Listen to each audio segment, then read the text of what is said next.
ಎಲ್ಲರನ್ನೂ ನಮ್ಮ ನಿಸರ್ಗ ಕ್ರಿಯೇಷನ್ಸ್ಗೆ ಸ್ವಾಗತಿಸುತ್ತಾ ನಮ್ಮಲ್ಲೇ ತಯಾರಾಗುವಂತಹ ಹರ್ಬಲ್ ಟೀಗೆ ಏನೇನು ಇಂಗ್ರೀಡಿಯೆಂಟ್ಸ್ ಹಾಕ್ತೀವಿ, ಹರ್ಬಲ್ ಟೀ ಹೇಗೆ ಮಾಡೋದು ಅಂತ ನೋಡೋಣ ಬನ್ನಿ ಸ್ನೇಹಿತರೆ. ಇದಕ್ಕೆ ನೋಡಿ, ಇದೆಲ್ಲನೂ ಆಯುರ್ವೇದಿಕ್ ಐಟಮ್ಸು ಮತ್ತು ನಮ್ಮ ಕಿಚನಲ್ಲಿರುವಂತಹ ಕೆಲವೊಂದು ಮಸಾಲೆ ಐಟಮ್ಸನ್ನೆಲ್ಲ ತೆಗೆದಿಟ್ಕೊಂಡಿದ್ದೀನಿ. ಇದನ್ನು ನಾವು ಮನೆಯಲ್ಲೇ ಮಾಡ್ಕೊಂಡ್ವಿ ಅಂತಂದರೆ ತುಂಬಾ ಒಳ್ಳೆಯದು. ಕೆಲವೊಂದು ಐಟಮ್ಸ್ ಎಲ್ಲನೂ ಗ್ರಂಥಿಗೆ ಅಂಗಡಿಯಲ್ಲಿ ಸಿಗುತ್ತೆ, ನಾವು ಅದನ್ನು ತೊಗೊಂಬಂದು ಇಟ್ಕೊಬೋದು. ಅನಂತರ ಇದನ್ನು ಲೈಟಾಗಿ ಬಿಸಿ ಮಾಡ್ಕೊಂಡು ಹುರಿದು ಪೌಡರ್ ಮಾಡಿ ಇಟ್ಕೊಬೇಕಾಗುತ್ತೆ. ಡೀಟೇಲಾಗಿ ಈ ವಿಡಿಯೋದಲ್ಲಿ ಏನೇನು ಹಾಕೋದು ಅಂತ ನೋಡೋಣ ಬನ್ನಿ ಸ್ನೇಹಿತರೆ. ಕೆಲವೊಬ್ಬರು ಹುಷಾರಿಲ್ಲದೆ ಇರಬೇಕಾದ್ರೆ ಡಾಕ್ಟರ್ ಹತ್ರ ಹೋಗಿ ಕನ್ಸಲ್ಟೇಷನ್ ಮಾಡಿದ್ವಿ ಅಂದರೆ ಡಾಕ್ಟರ್ ಟೀ ಕಾಫಿ ಬಿಡಬೇಕು ಅಂತ ಹೇಳಿರ್ತಾರೆ. ಆದರೆ ನಾವು ಚಿಕ್ಕದ್ರಿಂದನೇ ಟೀ ಕಾಫಿ ಅಭ್ಯಾಸ ಆಗಿರುತ್ತೆ, ನಮ್ಗೆ ಅದು ಕುಡಿದೇ ಇದ್ದರೆ ಏನೋ ಕಲ್ಕೊಂಡಂಗಿರುತ್ತೆ. ಅಂಥವರಿಗೆ ಇದು ಒಳ್ಳೆಯ ಹರ್ಬಲ್ ಟೀ ಆಗಿರುತ್ತೆ. ಅಂದರೆ ಆ ಟೀ ಕುಡಿಯೋಕ್ಕೆ ಬದಲು ಅದರಲ್ಲಿ ಹಾಲೆಲ್ಲ ಹಾಕ್ಕೊಂಡು ಕುಡಿತೀವಲ್ಲ, ಅದರಿಂದ ನಮ್ಮ ಹೆಲ್ತಿಗೆ ಸ್ವಲ್ಪ ತೊಂದರೆ ಆಗ್ಬೋದು. ಇದನ್ನು ಕುಡಿಯೋದ್ರಿಂದ ನಮ್ಮ ಹೆಲ್ತಿಗೆ ತುಂಬಾ ಒಳ್ಳೆ ಬೆನಿಫಿಟ್ ಆಗುತ್ತೆ. ಏನೇನು ಇಂಗ್ರೀಡಿಯೆಂಟ್ಸ್ ನೋಡೋಣ ಬನ್ನಿ. ಚಕ್ಕೆ ತೊಗೊಂಡಿದ್ದೀನಿ, ಮತ್ತು ಅಶ್ವಗಂಧದ ಬೇರುಗಳು, ಮತ್ತು ಇದು ಬಜೆ ಎಲ್ಲ ಹೊಟ್ಟೆಗೆ ತುಂಬಾ ಒಳ್ಳೆಯದು. ಮತ್ತು ಜಾಕಾಯಿ, ಇದು ಮಾಕಾಯಿ ಅಂತ ಹೇಳ್ತೀವಿ. ಬಜೆ, ಜಾಕಾಯಿ, ಮಾಕಾಯಿ ಬಂದು ಹೊಟ್ಟೆ ತೊಂದರೆಯನ್ನು ಹೋಗಲಾಡಿಸುತ್ತೆ. ಇದು ಜ್ಯೇಷ್ಠ ಮಧುರ, ಬಿ ಪಿ ಶುಗರ್ನ ಕಂಟ್ರೋಲ್ ಮಾಡುತ್ತೆ. ಸಿಹಿಯಲ್ಲದ ಸಿಹಿ ಅಂತ ಹೇಳ್ತೀವಿ ನಾವು ಅದನ್ನು. ಇದು ಅಳಲೆಕಾಯಿ ಮತ್ತು ತಾರಿಕಾಯಿ, ಅದೆರಡನ್ನು ತೊಗೊತೀವಿ. ಜ್ಯೇಷ್ಠ ಮಧುರ ಬಂದು ಹಾರ್ಟ್ಗೆಲ್ಲನೂ ತುಂಬ ಒಳ್ಳೆಯದು.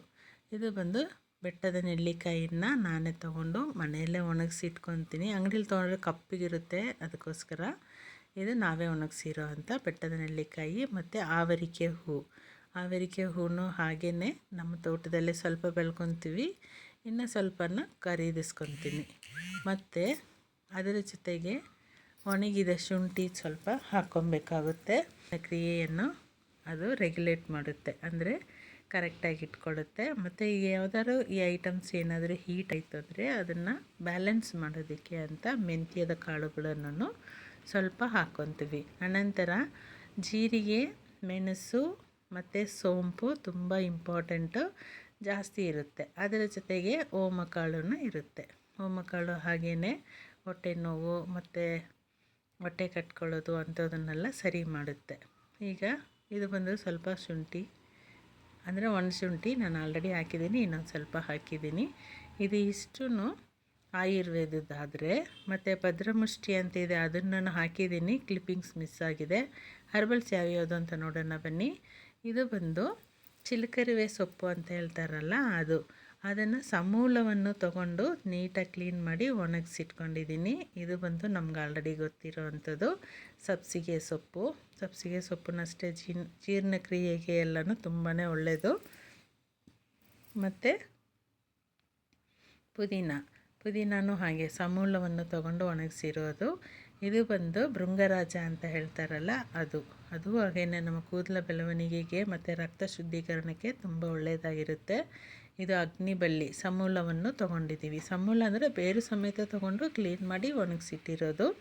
ಅಗ್ನಿಬಳ್ಳಿ ಬಂದು ಮೂಳೆ ಸವೆತಕ್ಕೆ ಮತ್ತು ರಿಮಟೈಡ್ ಆರ್ಥರೈಟಿಸ್ಗೆಲ್ಲ ತುಂಬ ಒಳ್ಳೆಯದು. ಇದನ್ನು ನಾನು ನೆಕ್ಸ್ಟ್ ಹಾಕಿರೋದು ಬ್ರಾಹ್ಮಿ, ಆಮೇಲೆ ನಮ್ಮ ನುಗ್ಗೆ ಸೊಪ್ಪನ್ನಾಗೇ ತುಂಬಾ ಒಳ್ಳೆಯದು, ಕ್ಯಾಲ್ಸಿಯಂ ರಿಚ್ ಇರೋವಂಥದ್ದು. ಅದರ ಜೊತೆಗೆ ವೀಳ್ಯದೆಲೆ ಜೀರ್ಣಕ್ರಿಯೆಯನ್ನು ಸರಿ ಮಾಡುತ್ತೆ, ತುಂಬ ಒಳ್ಳೆಯದು ಸಹ. ಮತ್ತು ಬೇವಿನ ಎಲೆಗಳನ್ನು ಹಾಕ್ಕೊತೀನಿ. ಬೇವಿನ ಎಲೆಗಳು ಬಿ ಪಿ ಶುಗರ್ಗೆಲ್ಲನೂ ಒಳ್ಳೆಯದು. ಇದೆಲ್ಲ ಒಂದು ಹರ್ಬಲ್ ಐಟಮ್ಸ್ ಆಯ್ತಂದರೆ ನೆಕ್ಸ್ಟ್ ಮೂರನೇ ಭಾಗ ಕೊತ್ತಂಬರಿಗೆ, ಅಂದರೆ ಧನಿಯಾ ಅಂತ ಹೇಳ್ತೀವಲ್ಲ, ಅದಕ್ಕೆ ಹಿಪ್ಪಲಿ ಮತ್ತು ಹಿಂಗೂ ಹಾಕಬೇಕಾಗುತ್ತೆ. ಜೊತೆಗೆ ಲವಂಗ ಅದನ್ನೆಲ್ಲನೂ ಹಾಕ್ತಾಯಿದ್ದೀನಿ. ಹಿಪ್ಪಲಿ, ಹಿಂಗು, ಲವಂಗ, ಧನಿಯಾ ಇದಿಷ್ಟನ್ನು ಹಾಕ್ತಾಯಿದ್ದೀನಿ. ಇದು ಒಂದು ಭಾಗ ಆಗುತ್ತೆ.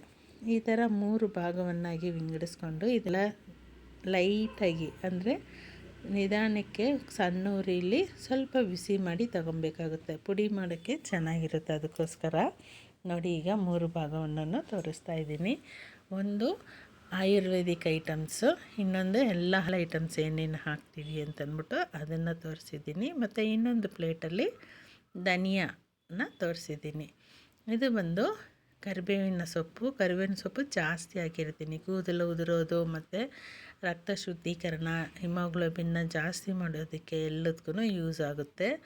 ಇದು ಇಷ್ಟನ್ನು ನಾವೀಗ ಲೈಟಾಗಿ ಹುರಿದ್ಬಿಟ್ಟು ಪೌಡರ್ ಮಾಡ್ಕೊಬೇಕಾಗುತ್ತೆ. ಈ ಥರ ಕಷಾಯವನ್ನು ನಾವು ಮನೇಲಿ ಮಾಡಿಟ್ಕೊಂಡ್ವಿ ಅಂತಂದರೆ, ಕಷಾಯಂ ಅಂತಲೇ ಹೇಳ್ಬೋದು, ಹರ್ಬಲ್ ಟೀ ಅಂತಲೂ ಹೇಳ್ಬೋದು.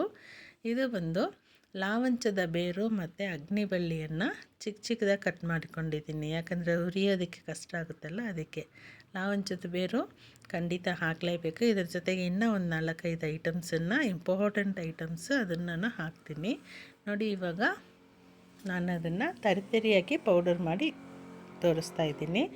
ಇದರಲ್ಲಿ ನಾವು 1 ಗ್ರಾಮ್ ಅಥವಾ 2 ಗ್ರಾಮಷ್ಟು ತಗೊಂಡು ನೀರಿಗೆ ಹಾಕಿ ಕುದಿಸಿ ಕಷಾಯ ಮಾಡ್ಬೋದು. ಬನ್ನಿ ಅದನ್ನು ಮಾಡಿ ನೋಡಿಬಿಡೋಣ.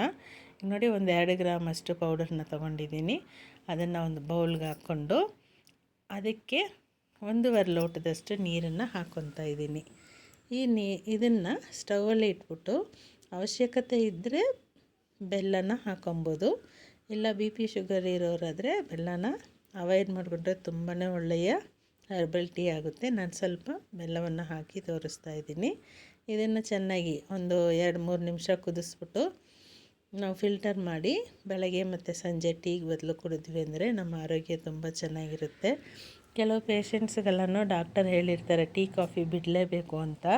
ಆದರೆ ಚಿಕ್ಕದ್ರಿಂದ ನಾವು ಟೀ ಕಾಫಿಗೆ ಅಡಿಕ್ಟ್ ಆಗಿರ್ತೀವಿ. ಅದನ್ನು ಹೋಗಲಾಡ್ಸೋದಕ್ಕೆ ತುಂಬ ಕಷ್ಟ ಇರುತ್ತೆ. ಮತ್ತು ಮೆಡಿಕೇಷನ್ ಇದ್ದಾಗ ಏನೂ ರಿಸಲ್ಟ್ ಚೆನ್ನಾಗಿ ಬರೋಲ್ಲ. ಅಂಥವ್ರು ಈ ಥರ ಕಷಾಯ ಮಾಡಿಕೊಂಡ್ರೆ ತುಂಬ ಒಳ್ಳೆಯದಾಗಿರುತ್ತೆ.